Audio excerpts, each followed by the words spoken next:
వెళ్ళడానికి క్లియర్ గా జ్యోతే రాసింది, ఎవరు చెప్పక్కర్లా. ఏమని రాసింది? రెండో రోజున అక్కడ సిగ్నల్ ఇది విమానాల ట్రాఫిక్ ఎక్కువగా ఉందని నెదర్లాండ్ కు పోమన్నారు. అందుకని నెదర్లాండ్ లో ఆగింది. ఆ తర్వాత మళ్ళీ సెటరేట్ అయ్యాక 5 గంటల తర్వాత వెనక్కి వచ్చిందని చెప్పారు వాళ్ళే. కాబట్టి ఇంకా దాంట్లో ఏం లేదు. చంద్రబాబు గారు అమెరికాలో ఉన్నారా ఇట్లీలో ఉన్నారంటే ఇట్లీలో ఉన్నారని సాక్షి చెప్తుంది. తెలుగుదేశం అయితే చెప్పట్లేదు.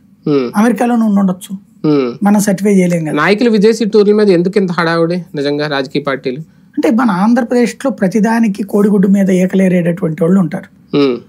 మాకన్నా అనుకూలంగా ఉండు, లేకపోతే అవతల వాళ్ళకి అనుకూలంగానే ఉండు, అంతేగాని బ్యాలెన్స్డ్ గా ఉండద్దు అని కోరుకుంటారు. వాళ్ళ వల్ల వచ్చిన సమస్య. పథకాలకు నిధులు విడుదల చేయడం ఒక రకంగా.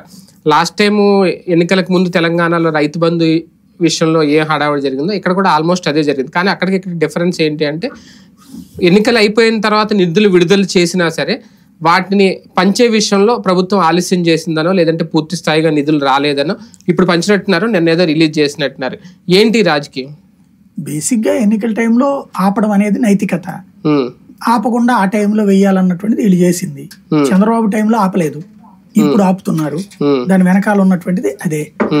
అదే సందర్భంలో ప్రధానమైనటువంటి అంశం ఏంటంటే, ఇప్పుడు ఎదురవుతున్నటువంటిదల్లా ఆపాలా వద్దా అన్నటువంటిది. ఎన్నికల సంఘం ఆ నిర్ణయం తీసుకున్నాక అధికారులు తప్పేం కాదు. అయితే చంద్రబాబు నాయుడు గారు కిందసారి పసుపు కుంకుమకి డబ్బులు ముందిచ్చి ఎన్నికలు అయిపోయాక ఆపేశారు, ఇవ్వాల బ్యాలెన్స్. అలాగే అన్నదాత సుఖీభావ డబ్బులు కూడా 2 విడతల రుణమాఫీ వేసి 3వ